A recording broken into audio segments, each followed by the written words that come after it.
Continuing education credits for physicians and other healthcare professionals are provided by VCU Healthcare Continuing Education. Check out cribsiders.vcuhealth.org for more information.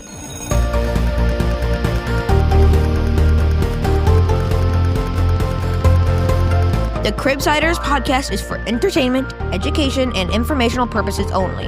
The views and statements expressed in this podcast are solely of those of the hosts.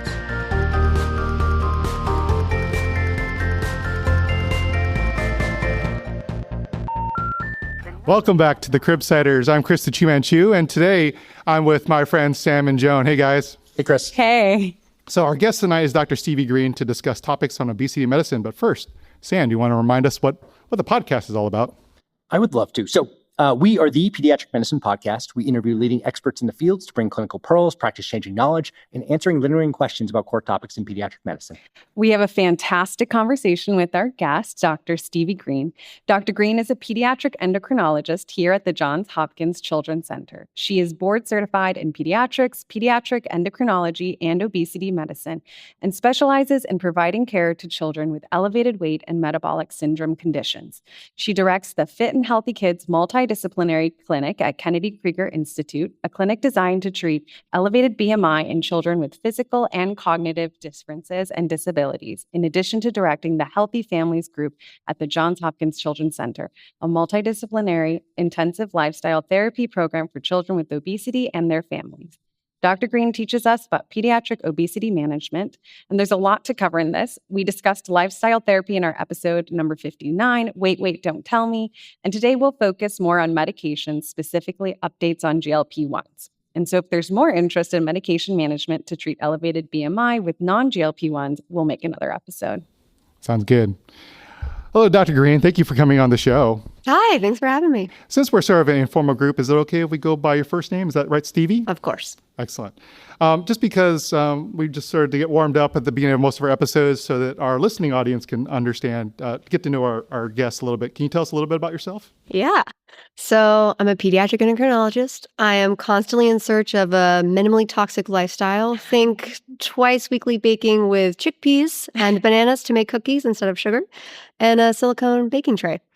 My husband is an ex-chef. He critiques said baking regularly. And my favorite thing to do is spend time with my kids. So one of our favorite questions that we like to ask on the show is, what is the best advice you've ever received, either as a learner or as a teacher or in your career? Perfection is the enemy of good. This is something I really have to live by. It's harder to be a perfectionist nowadays because I'm limited on time. So that has helped a lot with that issue of mine. But truly, I think, you don't have to be perfect to make progress. Mm-hmm. I need to learn that lesson. I know, we're all striving to achieve, and that's why we ask some of these questions. But we have a ton to talk about today, and we are in a grand round, so we do want to try to be as efficient as possible. So we might just jump into the case. If Joan, you want to take it from here.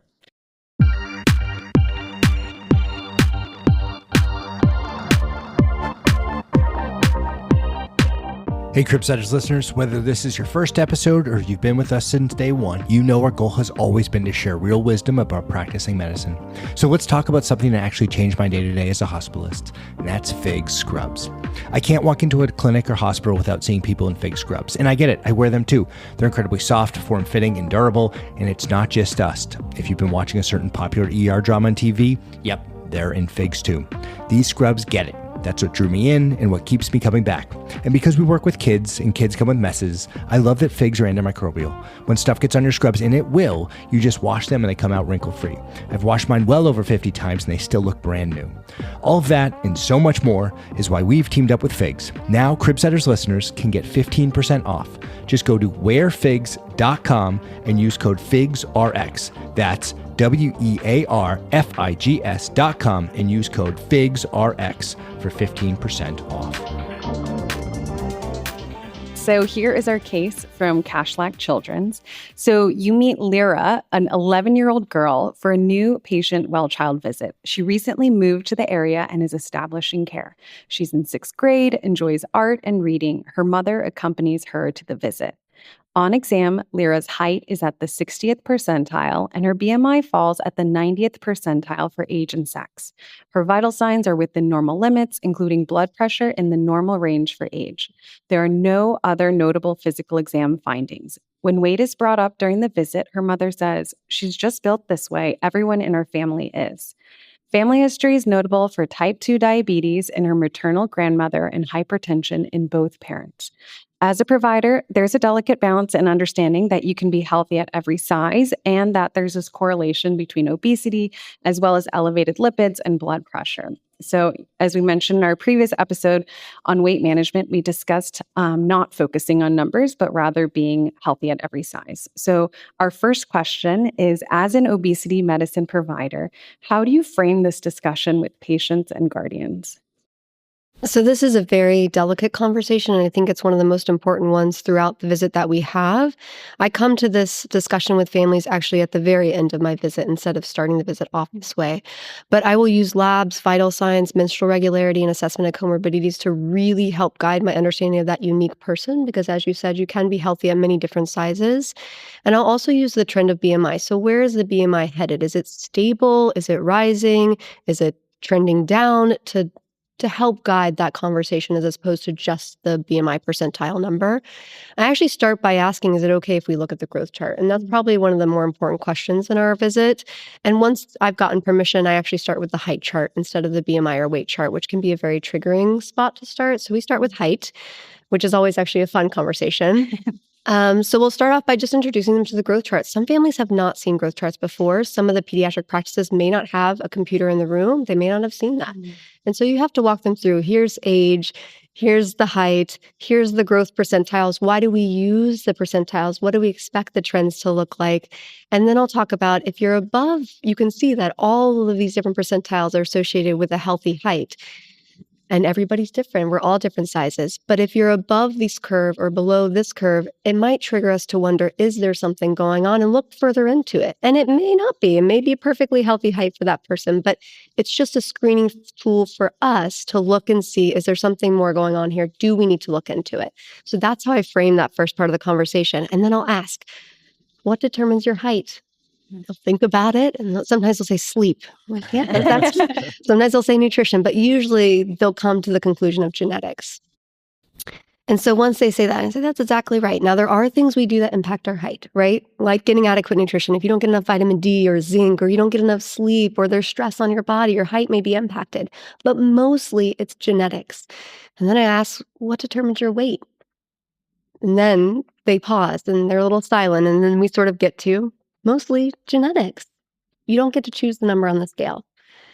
So let's take a look at the BMI chart. And we try to go to the BMI chart instead of the weight chart because obviously your weight trend or your what's considered a healthy weight is going to be very different based on how tall you are. And so I explained that too, that the BMI sort of combines your weight and height together, because if you're this tall, we expect the weight to be something than if you're this tall. So I try to jump immediately to the extended BMI chart as well if you have somebody that has severe obesity, so that they get a placeholder on the line and they're not just floating out into the non-percentile land.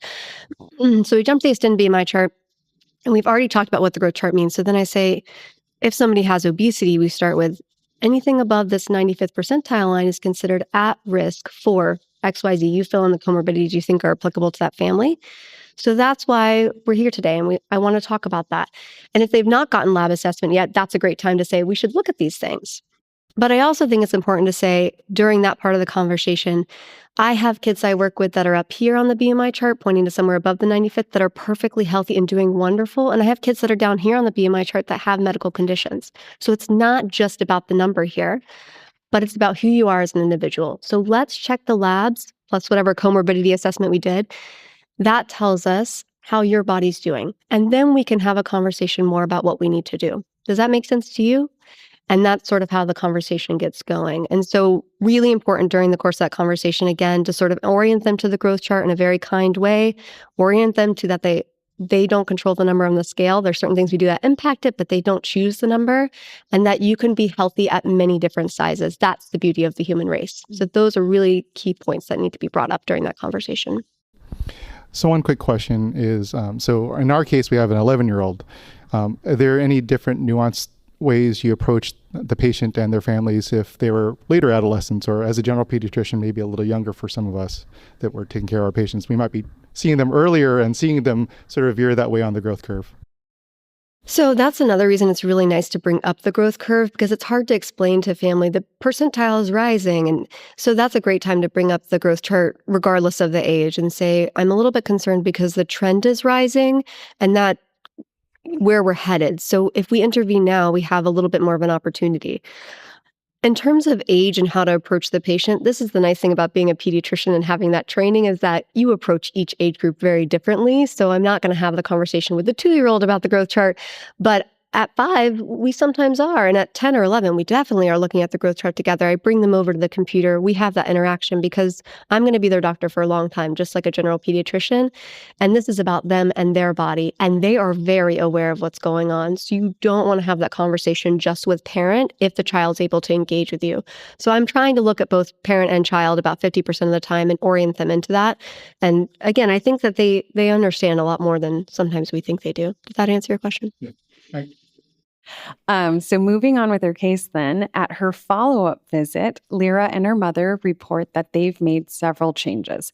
They started walking together after dinner 3 to 4 nights a week, and Lyra now helps pick out vegetables at the grocery store, and she will eat a few that she likes, like carrots and cucumbers. Sugary drinks have been cut back, though not eliminated, and despite these efforts, Lyra's BMI has now increased above the 95th percentile. So children are understandably growing, which we were alluding to just now. Their bodies are changing. And I know at my well-child visits, I try to focus on lifestyle interventions and counseling. But at what point do you really bring up medications for your patients? So we'll start with what the AAP recommends, and then we'll sort of branch out to opinions.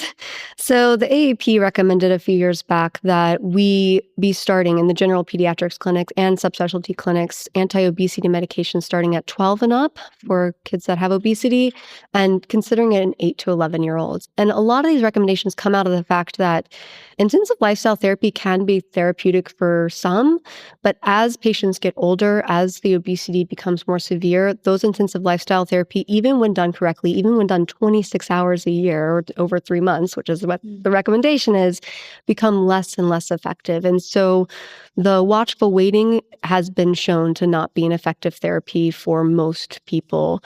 So as an example, for a younger child, let's say in this case, we have a fairly young child, the BMI is not severely elevated. There might be a 40 to 70% chance that intensive lifestyle therapy improves the BMI by about 3 to 5%. Not a huge difference, but clinically significant for some. As she gets a little bit older, as the BMI crosses into class 2, class 3, that becomes less effective. So we're looking at maybe 2 to 20% efficacy in some studies. It depends on which study you look at. So that's why the anti-obesity medications have become so critical and so important. We have now tools that we can use to help the people get to a healthy BMI and either put comorbidities into remission or reduce the risk of comorbidities. The medication start time is highly individualized. So I can't give you a set criteria because I don't think that one exists. In my practice, and this is my opinion now, moving from the AAP guidelines, is that if you have class 2 or class 3 obesity, we're usually talking about pharmacotherapy start early on. If you have class 1 obesity and the BMI is very stable, it's not rising, you're doing healthy lifestyle modifications, you have 0 comorbidities, and I ask a lot of questions to try to find comorbidities, and you have 0, I'm less inclined to start pharmacotherapy. I think the long-term risk of these medications is not fully drawn out yet. So it's a risk-benefit analysis. And if I can't find a reason that you really should be starting, I will tend to watch or wait a little bit longer, especially if there's no family history of diabetes or no other reason. So to summarize, if you have class 2 or class 3 obesity, or you have class 1 or lower with a comorbidity, I'm pretty likely to offer pharmacotherapy at that point. Chris, I know you have another question. Let me really quickly, I just want to make sure we define class 1, class 2, class 3 obesity really fast. Would you mind, just for our audience who may not have listened to our episode from a long time ago, just describe the difference of those, and then Chris will jump in with the next question. Yeah. So, and people under the age of 18, class 1 obesity is the 95th percentile on the BMI chart and up. Class 2 is 120% of the 95th and up, and class 3 is 140% of the 95th and up. All right. So One question I have is, so we're looking at these patients, possibly considering medications, which a lot of this episode is going to be about. So as you approach the patient, can you tell me how you talk to the patient and the family about thinking about medicines? Because I do know if they've done intense lifestyle therapy and they haven't got the results that everyone's wanted, it can be sort of demoralizing. And also, I think a lot of patients may blame themselves, or the parents may blame themselves for not being able to accomplish this. Can you say, if I was a parent, how would you discuss, how would you approach talking to them saying, hey, it's not your fault in terms of not being able to reach the goals, maybe some reasons why they may not have reached the goals and why we think medications are the next choice. Can you walk that through? So maybe we'll take it three things that we need to talk about. So in terms of lifestyle modifications, if they have made a successful lifestyle change, like less juice or more fruits or more veggies, or even just doing 5 minutes of exercise that week, more than they were doing before, I give them a huge congratulations of that is so awesome. You have helped your body. Even if you don't see that change on the scale, your internal health has changed. And I know this, I tell them this, I know this because I am checking people's labs.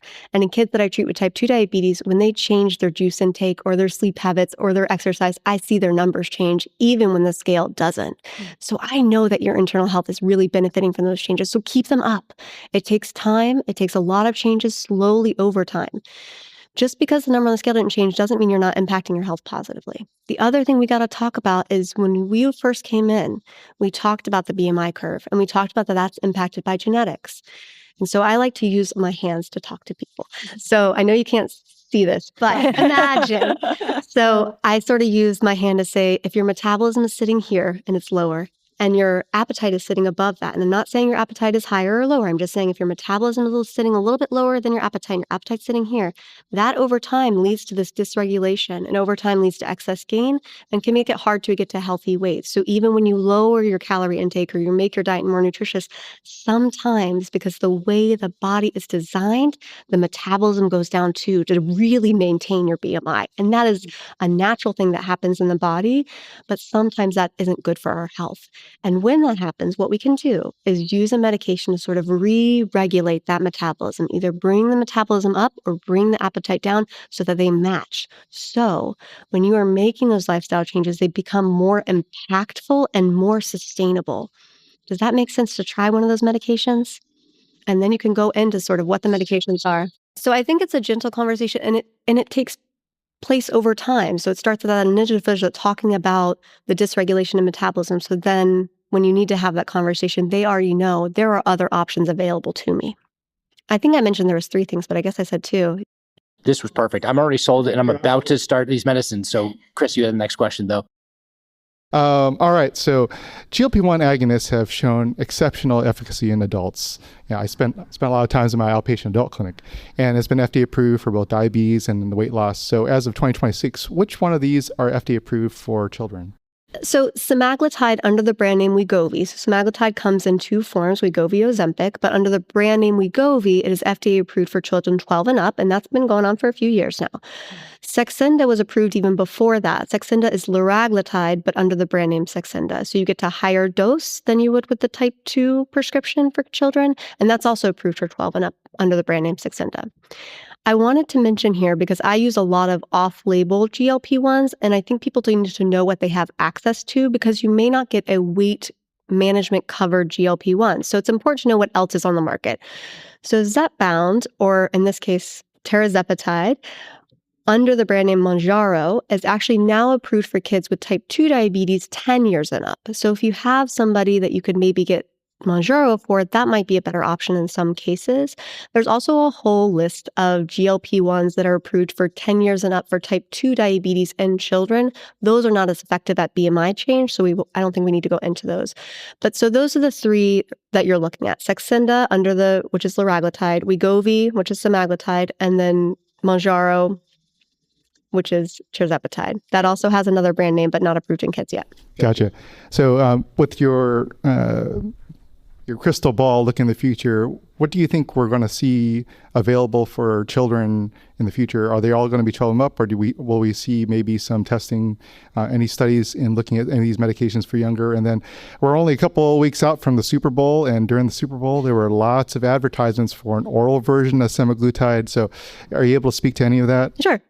So semaglutide under the brand name Wegovy is now available in an oral pill form, but it's only 18 and up at this point. So do I think that will extend down to kids at some point? Yeah, that is typically how the pattern goes, is that it gets approved in adults, and then sometime thereafter, 3 to 5 to 10 years later, it gets approved in kids. Same thing with Zepbound using tirzepatide under the brand name Zepbound for weight management. I'm hoping that is eventually coming to kids. Now that we've used the medication for type 2 diabetes in kids, I'm hoping they'll expand the use to weight management at some point. In terms of the age cutoffs, so there have been studies, not clinical trials necessarily, but studies looking at GLP-1 use in 6 to 12-year-olds, and that was shown to be safe and effective. And so some providers will argue with insurance companies in an extreme case that they need to be using that GLP-1 and that it was shown safe and effective using that study. So hopefully eventually there will be some clinical trials done so then it can get FDA approval for a younger age group.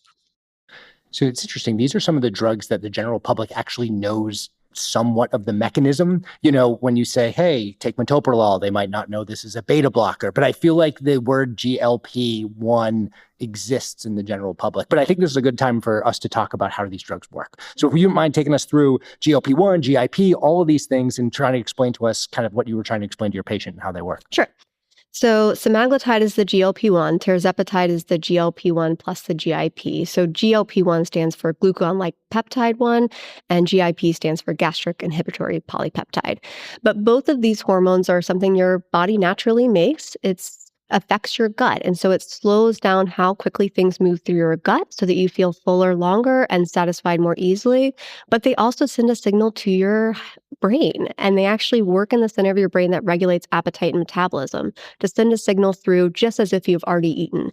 And so that also helps decrease appetite at the level of the brain without necessarily taking a huge hit to metabolism. So that's mainly how they work. And because you're having less consumption and volume, that typically leads to calorie restriction, which leads to weight loss. But the other thing that changes is cravings for calorie-dense foods. So not only do you have lower volume intake, but often the types of foods have changed. So for instance, if you have somebody that's eating, and I'm using a real case scenario in my mind, I had a patient that was eating McDonald's twice in one meal, for example, and not a single vegetable, even though they'd been in an intensive lifestyle therapy for 3 to 4 years. And she knew to do these things, right? She just couldn't. She just wasn't in her wheelhouse. And we started Wegovy for her. And the next month I saw her, she said, I started eating a vegetable and I'm only doing McDonald's once a day. My cravings are just different. The foods I want are different. I'm able to make those smarter choices. So the cravings, the foods that we want change on these medications. And just to follow up, so is the weight loss technically from lack of caloric intake, so to speak? What I'm trying to say is, like, when we think about weight gain loss, too much in, too much out, you're using up too much and that type of thing. Is it mostly the fact that you are now taking in fewer calories from whatever your body is doing from an appetite perspective? It is. So with calorie restriction, with lifestyle choices alone, for some people that is effective. But for a lot of people, and we talked about that, the percentage of people that will benefit from lifestyle only. For a lot of people, when they have the calorie restriction without a medication on board, the metabolism also drops. And we've seen that clinically, this has been well described. But with the medication on board, we don't necessarily see as drastic a metabolism drop. So that is why the calorie restriction leads to sustained and continued weight improvement. These drugs sound quite effective, huh? They are pretty effective. Pretty effective, not for everybody, but for many. Actually, I do have one question about that. You said not for everyone. So are there people who are GLP-1 resistant? Yes, definitely. In the studies, at least for Wegovy in kids, about 30% of people did not respond with a significant improvement. Actually, some people gained weight on Wegovy. Do we have an idea on the mechanism of that? I think the obesity phenotype is different in everybody. And some of this literature has been described in adults, but I see it clinically in the kids. And I actually try to apply some of the adult data to the kids I'm working with when I can. But I think everybody's body is very different. So I have some kids that I work with that I sort of put them in the slow burner category, right? They're the kids that are eating. And again, I'm using a case from my own clinical experience. somebody that was eating grilled chicken, spinach, and a smoothie each day. And that was really it. Maybe half a bagel. I mean, his parents confirmed this over many, many visits. And he was just a very slow burner. And him, I don't think Wegovy would have been safe. He was already eating a very low volume, and I don't think it would have been effective. For him, actually, an oral medication that focuses mainly on boosting metabolism, a little change in appetite was the most effective treatment for him. So for him, using a small dose of phentermine worked wonders for him. We're going to have to bring you back for another episode because we got to talk about all those medicines. I know we don't have enough days. time to talk about all the medicines, but Joan, you want to mind jumping on to the next one? So when we start these medications, what are the side effects we want to make sure that we're counseling our patients to look out for? And is there any long-term lab monitoring that we should be doing? So most common is nausea, and you really need to prepare your patients for that. I prepare them to say almost everybody will get nausea. I mean, maybe it's 80 to 90% clinically, but nausea happens most commonly with these medications within the first 12 to 48 hours after the weekly dose, because most of these are dosed weekly, except for Saxenda. So in that 12 to 48 hours, the nausea can be really severe, but for some people, it's very mild. And I would say most of the time, it's very mild when you are starting at low doses and going up very slowly. Sometimes I will prescribe Zofran for patients, especially to get through those initial dose changes or just to have on hand so they feel comfortable, because nausea is a very uncomfortable sensation. But I don't give them many because I want them to call me. I don't want them taking Zofran every single day to combat side effects. This may not be a good choice medication for them in that case. So I give them a few doses just to handle that. The next thing that can happen is you can have diarrhea or constipation. You can have fatigue or hair loss. You can have gallbladder disease or pancreatitis. All of those can occur, and you need to watch for those. But by far, the most common is the nausea, maybe followed by the constipation is what I see. In terms of other things we need to be mindful of in terms of with side effects is muscle mass loss, and this has been a hot topic lately. So there is significant muscle mass loss when the weight loss is occurring. And in order to help try to prevent that, it's really important that you talk about at the visits getting protein with every meal. I usually recommend 15 to 30 grams per meal or that amount over the time span of the day. And also resistance training. And so I try to have patients do at least 3 days a week of resistance training. And again, it's just like any other lifestyle modification. If they start with 5 minutes once a week, we'll go from there. But it is really important to talk about that at the visits. In terms of long-term lab monitoring, there's not something specific to the GLP-1s, but I will say that because there's a calorie restriction and some of their appetites can be quite low, we have to be really careful with the vitamins and mineral intake. And so I will often check vitamin D and iron, and then I get a nutrition history almost every visit. And so sometimes I'm able to tease out, hey, you're really not getting any vegetables. Let's check a folate. Or you're really not getting any source of vitamin C. We should check that. But almost all the patients, I have started them on a multivitamin with minerals to help prevent any nutrient deficiency that might occur. You do that empirically? I do that empirically. As soon as they start having a lower appetite that's enough to be subnormal, that is when I'm starting the multivitamin. Or if their diet is quite poor and I can tell they're not getting enough fruits and vegetables, I'll start it as well. And then going back to the nausea and constipation, are these things that get better with time or like as they get adjusted so we can counsel our patients? Thank you so much for asking, because I meant to say that. Yeah, so they do typically get better with time. For example, I had one patient that with their first dose of Wegovy of 0.25 milligrams had a week of really bad nausea and vomiting to the point where I was like, I don't think this is a good choice. But they really were like, let's just take some Zofran. I want to try it again next week. And then next week, actually, she didn't have any side effects. So they do get better with time. They also get better the slower you go. So if you're having some side effects, do not increase to the next dose level. You do not need to follow a manufacturer's guidance on 5 months getting to full dose. I have some patients that have effective dosing at 0.5 or even 0.25. So go slow, use their side effects to guide how frequently to go up, and use their appetite and changes in their weight to help guide as well.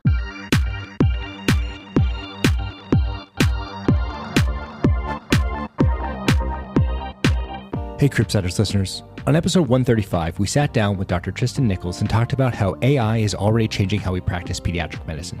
From expanding differentials on tough cases to generating discharge instructions that families can actually understand.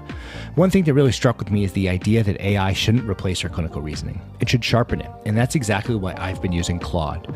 Claude is the AI for minds that don't stop at a good enough. It's the collaborator that actually understands your entire workflow and thinks with you. Whether you're debugging code at midnight or strategizing your next business move, Claude extends your thinking to tackle the problems that matter. What I love about Claude for Medicine is its deep research capability. It goes way beyond a basic web search. I'm talking comprehensive analysis with proper citations, pulling connections across dozens of sources that I would never spotted on my own. It's like having a research partner who never gets tired. Whether it's working through a tricky inpatient diagnosis, reviewing the latest management guidelines, or putting together a teaching topic for my residents, Claude helps me think deeper instead of just skimming the surface. So Cribsiders listeners, ready to tackle bigger problems? Get started with Claude today at claude.ai/Cribsiders. That's claude.ai/Cribsiders, and check out Claude Pro, which includes access to all the features mentioned in today's episode. claude.ai/Cribsiders. This is a perfect kind of transition. We're actually going to talk about dosing because one of our goals on these episodes here is to get kind of what you would do in your visit, and maybe we could start them ourselves and do those things. So we actually do like to know about dosing. So my question, and you kind of already mostly answered it, but we'll kind of start at the beginning. How do you dose these medications? And then the second thing is there a goal dose? And that comes down to like, okay, this study was done on this dose, and so therefore that's the goal, but I see that we could do less, those types of things. So really, how do you dose these medicines so we could do it ourselves? In general, for all medications, whether they be GLP-1s or orals, I am always starting at the lowest possible dose that I can. Sometimes I know it's going to be a subtherapeutic dose. And that's okay, because we want to avoid the side effect start. Once somebody gets a side effect on a medication, they're unlikely to want to try it again, and you're probably unlikely to prescribe it again. So start at the lowest possible dose. With Wegovy, the starting dose is 0.25 milligrams, and then you can increase as frequently as once a month. So it starts at 0.25, then 0.5, then 1. This is a weekly dose. So you get 4 pens in a box, and then they should be messaging you before they go get their next refill to say, is this a good dose? Should I continue at this dose, or should I go to the higher dose? And I usually give them a printout in the beginning of sort of a screenshot of what the pens look like, how long it's going to take to get to full dose if we need to get there. So then you go to the 1 milligram dose, then 1.7, and then up to 2.4 milligrams. But again, most of my patients aren't on 2.4 milligrams. They may have done well at 1.7 or 1. So you really have to base it on the patient response. One caveat to that, if you go too slow to the point where they're not having any benefit in terms of BMI change, when it comes time to renew the prior authorization at 6 months for most insurance companies, they may kick them off the medication because they'll say they may not look at they may just say they haven't had any BMI change. Then you have to go in and explain, well, we didn't increase because they were having side effects. We had to go slower. They didn't start for a month, all of these things. So you do have to be mindful of that you want to see BMI change at the same time that you're reducing side effects. So it is a little bit of a balance, but I wouldn't use insurance coverage as a reason to increase if they're having side effects, but just be mindful of that. Yeah. What about some of the other brands? We do like to keep ourselves, because we are a CME accredited podcast, try to be as universally accepting to all things that are FDA approved for this audience. So for Saxenda, which is and I'm using the brand names because all of these generic forms come with a different brand name that's used for type 2 diabetes. So Saxenda, which is liraglutide, that dose is given daily, and you actually can titrate weekly. So you would start at 0.6, and then you go up to 1.2, and then 1.8 milligrams. And again, you can prescribe that in such a way that they're going to change the dose over the course of the month, or you can talk to them about, check in with me each week before you up titrate the dose. So that one you need to give specific instructions to talk to you weekly to do that, or on the monthly where you're changing it every month, then you want to have them talk to you monthly. So usually the way I will do it is I will try to set up a virtual visit at that month's time point. That's rare that I can get it right on the money at that 4-week mark. So maybe it's 6 weeks or so, but I have them message me through my chart, a weight check, a side effect check, and how they're doing. And that gives me enough guidance to change the dose if I need to. And we've talked about this a little bit, but what are your goals for the patients in terms of the changes we're trying to see? Is it like coming down in the percentile or a number, like a BMI number, or is it like other comorbidity changes that we're looking for? So it's kind of all of that involved. And I should mention here that I avoid a specific target weight. I think that's a sort of triggering game for some people, because then when they get on the scale, they don't see that number on the scale. That can be challenging for them to see. And also, I don't think any provider could give somebody a specific weight number that's going to be their healthy weight. I think it's about change in BMI percentile. I think it's about change in comorbidities. I think it's about how they're feeling and how they're doing. And the other thing is for a growing child, that even if you gave them a target weight, it's going to change every month. So it's really not a healthy practice, I don't think, to give a target weight in pounds. So the discussion I'll have with families is that try not to focus on the number on the scale. You don't need to check every day or every week. Check before that monthly check-in with me and just send it over. Don't talk about it. You don't need to say, oh, good job, or oh, you didn't lose any this week. Just send it over. It's just a vital sign check. And then I'll help you guys adjust the medication if needed to help with the number on the scale. But as we talked about, you don't control the number on the scale. It's going to be what it's going to be. You control your lifestyle choices, and I'll work with the medication. The other thing that we'll look at is once you've had a 5 to 10% improvement in the BMI percentile, oftentimes comorbidities will be in remission. And so that's a great time point to sort of work. That's a great benchmark to try to work towards. But also at that 5 to 10% improvement, you want to reassess the comorbidities if you haven't already. So is PCOS still going on? What is the ALT? What is the blood pressure? What's the sleep apnea doing? And if they're doing great at that 10% improvement in BMI and the comorbidities are in remission, that might be a great place for them to just hang out, and you don't need to push further for further loss. The other thing to mention is in terms of, because I have had this happen with patients, is that they get to 20 or 25% improvement in BMI, and you ask yourself, should I keep giving this same dose? Should I back off? And it really depends on the patient and the severity of the BMI. So if they were starting out at class 3 obesity and with multiple comorbidities, a 20% improvement in BMI is probably a good spot for them to be if they're not having side effects. On the other hand, if they were starting off at class 1 obesity with a very minimal comorbidity and they had a 20% change in BMI, that's pretty drastic. We really need to assess at that point, are they getting enough nutrition? Are they getting minerals? Are they getting vitamins? Are they getting enough protein? So it varies per person.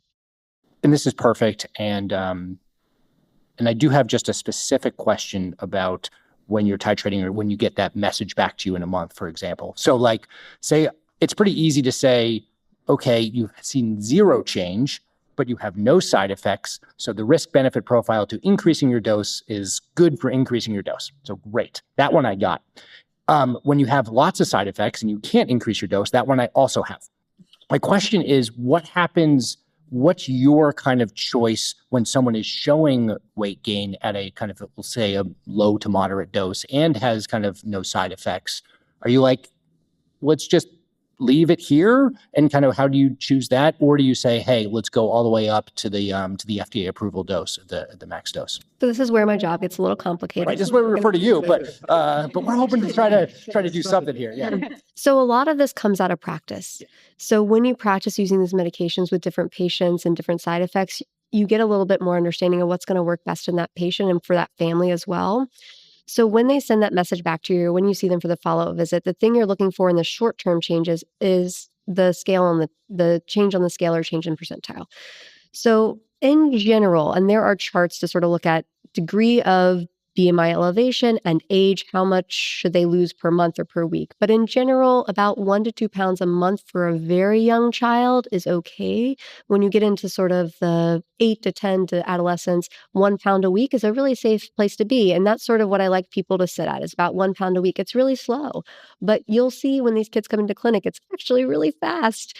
And so 1 pound a week is a good gauge there. If they're going beyond 2 pounds a week, I'm usually pulling back the dose. Even if they're not happy with me when I do that, I'm saying it's really important to go slow. If we go too quickly, we risk complications of weight loss. So let's go slow and just keep things steady. So we'll pull back on the dose if they're losing too quickly. If they're not losing and their weight is stable, I say if they were gaining before and now their weight's stable, that's a really good hint to you that this medication may actually be a choice for them. It's just not at the right dose. So let's say I started them out on a very low dose of, I know you guys want to talk about GLP-1s, but I have to mention a little bit of orals just because it's part of this conversation. So let's say we started off at a very low dose of phentermine, 8 milligrams, and their weight plateaued. They weren't gaining anymore. They're not having side effects. And you think they're sort of that slow burner, like they could really benefit from this phentermine. Then I might go to 15 milligrams. If they're a kid that they had a weight plateau, but they have a large appetite still, I might actually add on Topamax. So that's where you sort of play that game of adding on adjunct therapy. So if If they have not lost weight, but you think they may be benefiting from the medication, or they haven't benefited at all, but there's zero side effects, that's a great time to leave the medication on board and add an adjunct therapy. So in the case of GLP-1s, there's not really a second GLP-1 you add. That's a different class of medications. And most of the time with GLP-1s, we don't always have an adjunct. But for the oral meds, you're probably going to need to add an adjunct. Usually 2 medications on board is typical. So in the case of phentermine, I might add Topamax. If they're on Topamax, I might add phentermine. If they're having constipation, what a great time to add metformin, right? Because that's an adjunct therapy that may also help one of the side effects. So if you can find a medication that sort of balances out one of the side effects they're having, that's a great opportunity to do that. If they're on a GLP-1 already, the next step would just be to go up on the dose if they're not having side effects. And that's sort of an easier brain thing to do. It's like, okay, you're at the super low dose, go up on the dose, you're not having side effects, we'll go from there. If they're having constipation, that might be a time to add metformin again. So it is a challenge to do that part of the role, but my advice is go slow. It's okay to go slow and start low because that's when you're going to have less side effects. And the one other piece is that it might be a better choice to have more medications on board at lower doses than to be at a super high dose of one medication alone because you're going to risk side effects at that dose. So I guess in my mind, I'm imagining, patients on a good dose of GLPs and you're seeing that weight loss at the rate that you're looking for. And then they've kind of hit that goal rate. At that time, are we like dropping them down to a lower one because we want dose because we want them to maintain that? Or I'm kind of curious about that. That's a great question. So all of these medications are going to reach their own weight plateau anyway. They're not going to continue to lose forever. They will sort of reach that BMI set point where on that Wegovy of 2.4 milligrams, that's their set point. Or on that Wegovy of 1.7 milligrams, that's their set point. So if they've reached comorbidity remission and BMI has improved by 10 to 15 or even 20%, I don't usually pull back on the dose because usually things are slowing down at that point. The only time I pull back on the dose is once they are in maintenance therapy.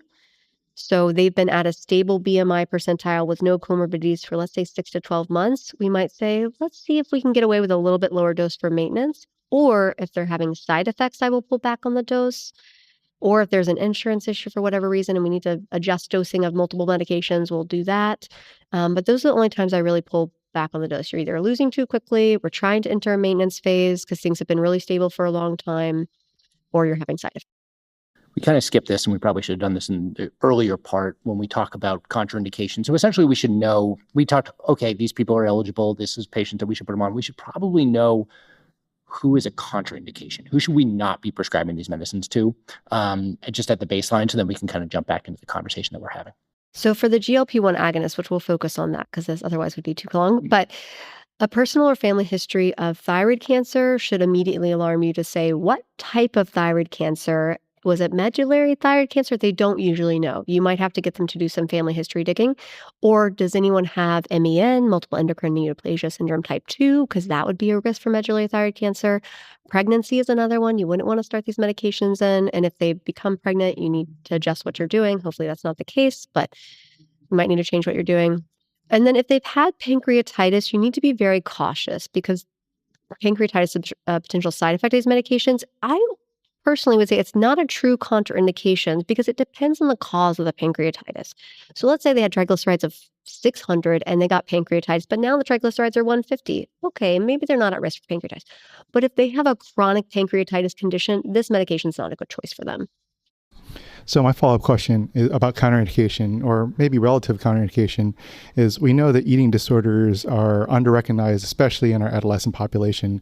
Is this something you try to screen or assess for before you even think about talking about medications? And if so, is it complete contraindication, or if a patient's already set up with maybe an eating disorder expert working together with them in that regard? Yeah, this is really tricky. So I do screen for eating disorders in the sense that I get a really thorough nutrition history. I ask about emotional eating. I ask about binge eating behaviors, night eating behaviors, these sort of things. But to be honest, not all of that will come out. Sometimes there might be a past history of binge eating disorder and it's not current, so they might not endorse that. So you do need to ask very specific questions to families and patients. But ultimately, a lot of times, some of these binge eating disorders in particular are actually a result of an underlying genetic metabolic dysregulation that they've been trying to control with lifestyle therapy and they haven't been able to. So they may be restrictive all day and then their hunger is very high and they have the binge eating at night. And so addressing the underlying metabolic dysregulation actually may help them control their eating behaviors. So you need to have that conversation with family and discuss, especially with GLP-1s. If somebody's on a GLP-1 and they eat a large volume, the result is going to be that they're probably going to have severe nausea and probably will throw up. And so you really need to say, listen to your body. Feel, is this mouth hunger you're having or belly hunger that you're having? And that conversations we'll often have in clinic at some point anyway. And so helping them distinguish mouth hunger versus belly hunger can be a good way to practice mindful eating. And the other thing is if you think there's an eating disorder going on, you absolutely need to refer to therapy. It can be hard to find a specialist, so you can start with just basic psychological therapy, which is usually what's underlying the eating disorder to begin with. In terms of what have studies shown, these types of medications actually reduce the incidence of disordered eating, probably for reasons I just discussed. You're sort of giving somebody a healthy, manageable tool to manage their weight instead of the unhealthy tools that they were employing before.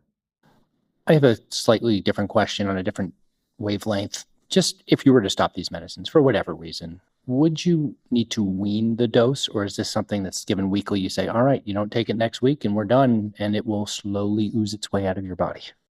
It really depends on medication. For GLP-1s, if they're having a side effect, you could just stop it. They're not going to have a dependence on it, except to say they're going to notice their appetite goes way up. And so you need to counsel them about that. If they're not having a serious side effect and they just want to see if they can do weight management off of it, that would be a time that you would wean down slowly and say, let's see how things look at 1.7. Let's see how things look at 1. So you can do that, wean down slowly, but you want to have that super close follow-up. If it's a medication that is not a GLP-1, the only one that you have to be very conscious of weaning off is Topamax because it's an anti-seizure medication. So any anti-seizure medication you need to wean off slowly. But the others, if they're having a side effect, you could theoretically stop it. It's not going to harm their body, but their appetite may go quite high after that. So along those lines, there are lots of reasons why people may have issues with adherence. We're obviously dealing with an adolescent group. Also, insurance maybe has often been an issue when I've been prescribing these medications where we're changing a dose and then we have to go through a prior auth again or something happens and all of a sudden we're at a week and now we're at 2 weeks before they get their next dose. Can you describe any ways that is there anything special we need to do in those cases? Can we just resume the previous dose or do we have to wean back down to a previous dose, or how do you go about addressing those types of issues? So it depends on the medication you're on, but for GLP-1s, if there's a lapse in coverage that we know is coming, which sometimes they do, then I will say space out the dosing to 10 to 14 days. It buys us a little bit more time. If it's a clickable pen, which the semaglutide Wegovy is not right now, but some of the other GLP-1s that maybe you got off label might be. So it's a clickable pen, I'll tell them to go to a lower dose and just stay at the lower dose for longer. In terms of getting insurance coverage, the initial prior authorization, all of them need a prior authorization. They will always be initially denied because they want you to fill out the paperwork to check the boxes. After the prior authorization, if it's denied, look at the reason why, because it may be an arguable reason. And the other thing is that if you have a person on Maryland Medicaid, for example, where, and I know this is not just in Maryland, but there's many, many states that have restrictions on the use of anti-obesity medications in that population, you might be able to argue with specific wording that the state law requires Medicaid provide the standard of care for patients. And these medications are now considered the clinical the clinical guideline is to prescribe them. They are the standard of care. So arguing using your own state's laws for that medication cover for a Medicaid patient may be helpful. And then sometimes you're able to argue in the non-state restriction candidate in the private insurance category about why they need that medication. You're fighting PCOS or severe prediabetes or very severe hypertension or severe OSA. All of these things you can put into a letter. I recommend having a dot phrase so you can quickly jot them in, but you can submit that off. And sometimes it does work and it does get covered. The one other thing I'm going to mention is that some of these medications are now affordable out of pocket for some families. And there's ways to do that makes it even more affordable. But just for the intro level, right now, semaglutide under brand name Wegovy, and actually this is the same cost as Ozempic, which is the type 2 brand, type 2 diabetes brand. They are $200 out of pocket for the first 1 to 2 months, and then they increase to $350 thereafter. For Saxenda, I think it's around the same price. And again, those prices change on the regular. For the oral Wegovy, which is 18 and up, it's $150 a month out of pocket. And then for Qsymia, which is an oral medication, again, it's about $80 to $90 a month.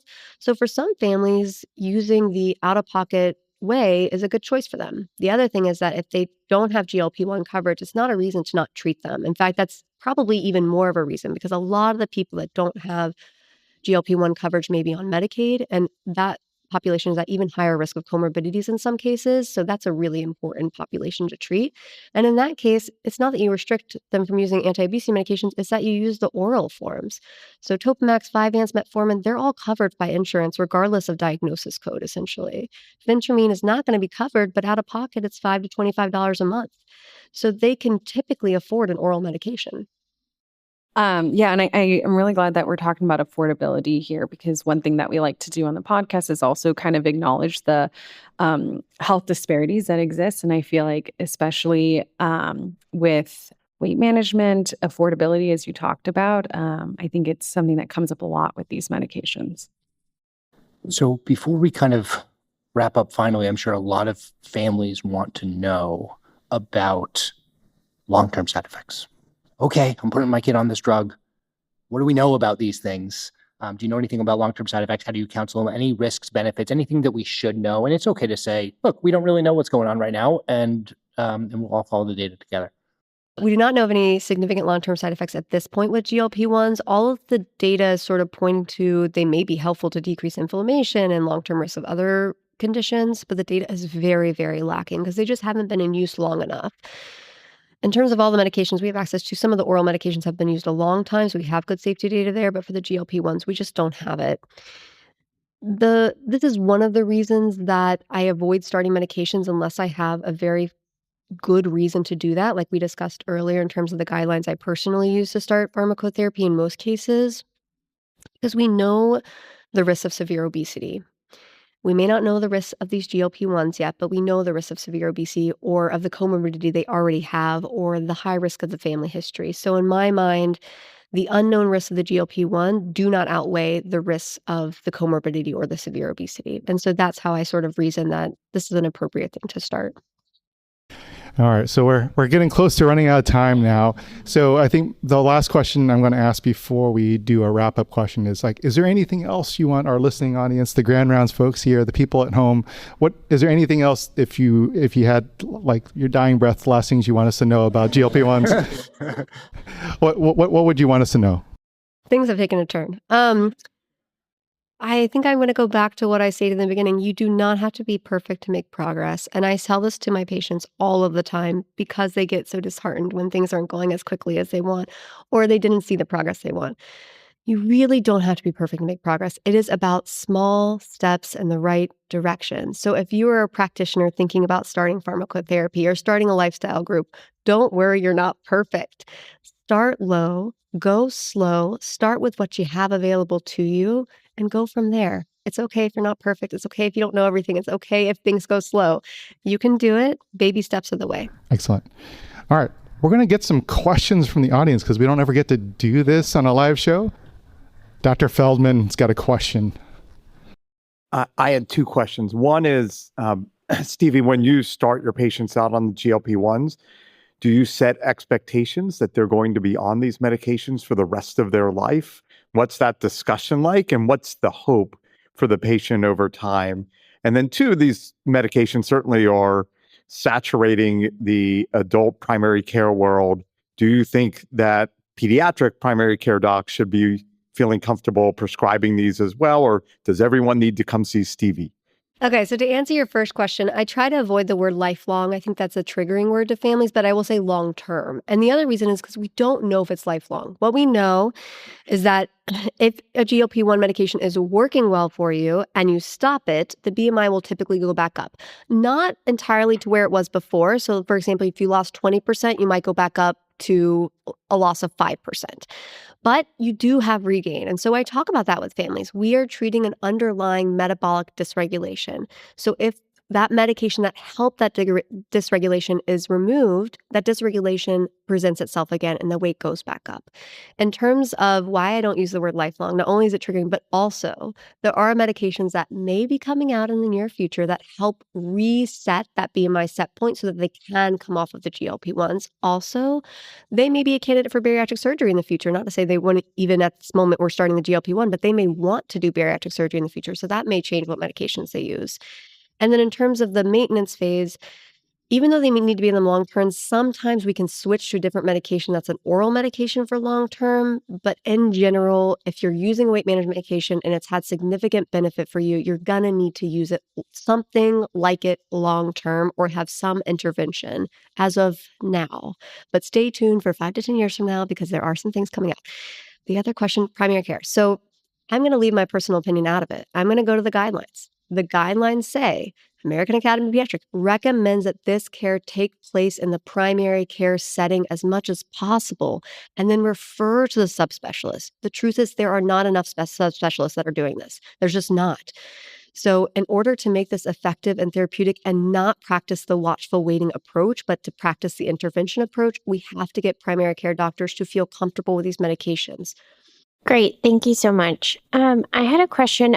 There's a lot of online chatter about microdosing GLP-1s, and I'm curious about your take and if there's any pediatric data to support it. Data? Probably not. But use? Yes. And microdosing, I have been doing more frequently since the out-of-pocket cost has gone down for these medications. So you can do microdosing. It takes a lot of personal education to do it and a lot of education of your patient as well, depending on the medication you're using to microdose. Wegovy is the hardest one to microdose because it comes in a single dose pen that's not clickable. So that requires vial syringe method to microdose Wegovy. The other medications like tirzepatide or Ozempic, these versions of these medications are clickable, so they're easier to microdose. Microdosing can be really helpful if you have a young child or you have a person that has really severe side effects even at the low dose. You can start at a lower dose and go up. I also have patients that dose twice a week instead of once a week. So they basically cut their dose in half and give half on a Friday and half on a Tuesday. And that works better for them in terms of side effects. You can only do that if you're microdosing. And just to follow up, what about when they're in quote unquote remission or have reached a goal? Do you ever suggest like any form of micro or spacing out dosings instead of weekly? Yeah, I think if they have reached a weight plateau and they've been in that, it's a good goal for them. Let's say it's a 10 to 20% improvement in BMI. The weight has plateaued. They're doing great. Lifestyle is doing great. There's no upcoming start of college happening. Then that's a great time to sort of maybe trial at the lower dose and wean down very slowly. Again, just thinking about long-term side effects, we don't know. And most side effects are dose related. So if you can get somebody to a lower dose and it's still a safe place for them, that's always the way I try to go. My question is about the kind of compounded GLP-1s that are out there from like a lot of these different websites that people can sign up for. What is the harm of those, of getting kind of medications that way? Do you see patients going that route because affordability is really hard? And how should we counsel our patients if they're asking about them? So I think the counseling is probably the first part, and it's that the compounding medications are not as FDA regulated as the others. So there may not be out-of-house testing to make sure that that is the actual dose they're getting. The other issue is that a lot of these medications come vial syringe method with very minimal guidance given. And because it's not the doctor prescribing it, it can be hard to let them know, okay, this is what you're going to see on the syringe. It's this many milliliters. This is the dose. Because if they're compounding it, they are changing the concentration of the medication and they're adding something else to it most likely, like B12. It may be a benign addition, but that schematic makes it really hard to work with these medications for most families. There are some families that are really good at doing this sort of thing, but even then, you need to have the conversation with them. Even if they choose to use a compounded medication, they need to have very regular follow-up with you so that you can guide the dose changes, not what is on the label of the medication, which is actually a very dangerous rate of increase of doses. So they need to have a conversation with you. I don't prescribe to compounding pharmacies because it's illegal from what I understand, but there are other doctors that will do it, or there's other ways for patients to get it. the online pharmacies have shifted. So now I'm not going to name names because this could change as time goes on, but there are online pharmacies that have, visit-oriented apps or nutrition-oriented apps. Those pharmacies are actually moved away from compounded medications. And as of within the last 6 to 12 months, they are giving the manufacturer medication. They are just getting it from the manufacturer and providing that. So it's no longer compounded. So in those cases, it's great. So guidance, pharmacy, yeah. Oh, safety. I don't think anyone has any data because they've not been studied because they're not legal. But theoretically, if you're dosing it correctly and it is the right dose of the medication, it would theoretically be safe, but there's no way to guarantee that's what you're getting. So I am just monitoring the chat on the Zoom. The one question that still hasn't been answered from the chat yet is, how do you handle this when a patient is fasting for Ramadan? This is a really tricky one. And Ramadan is actually a time that's really dangerous for a lot of the patients I work with. And sometimes they need medical exemption from prolonged fasting because it's just not safe. So with a GLP-1, and this gets into a little bit more of the nitty-gritty of how to deal with side effects, that may need to be its own podcast, but you actually feel more nausea the longer you don't eat on a GLP-1. And so one of the ways of dealing with nausea or vomiting is actually to have more frequent but smaller meals. So if you're having a very prolonged fast, you may have worse side effects on the GLP-1. On the other side, if you don't take your GLP-1 and you enter a fasting period that's very long, a lot of the patients I work with have severe binge eating afterwards from the excess hunger. I have even had patients that have had self-harm because they were so hungry during this fasting period. So I think you need to have a very kind and empathetic conversation with patients about what to expect and if it's safe for that person. There are other ways that we can practice our religious faith that may not be medically harmful to us. And so we need to come up with some boundaries there. And it may look like Ramadan, it may look like fasting, and maybe it's just a little bit different for that particular person. All right. Well, thank you. So before we wrap up, is there anything you'd like to plug? You want our audience to know about? I do have a program that I'm always seeking new families for. It's called Healthy Families. It got mentioned earlier, but this is my baby program that I love. I have this culinary medicine program that I do because so many patients have come to me saying they didn't know how to make their favorite smoothie, or they didn't know how to make a quesadilla with black beans, even though it was their favorite thing to eat, or they didn't know how to make a black bean bowl from Chipotle, which is like the cheapest thing you can make. So I had this idea to start this culinary medicine class, which is an intensive lifestyle therapy program that we do here at Hopkins every other Thursday. We are currently enrolling. If you want to send anybody between the age of 5 and 18 that has a BMI the 95th percentile, there is virtually no restrictions. You can have any medical diagnosis as long as you're willing to work as a family in the group. Excellent. Well, thank you so much for coming on the podcast.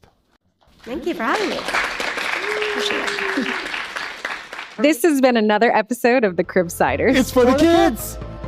Get show notes on our website at www.cribsiders.com.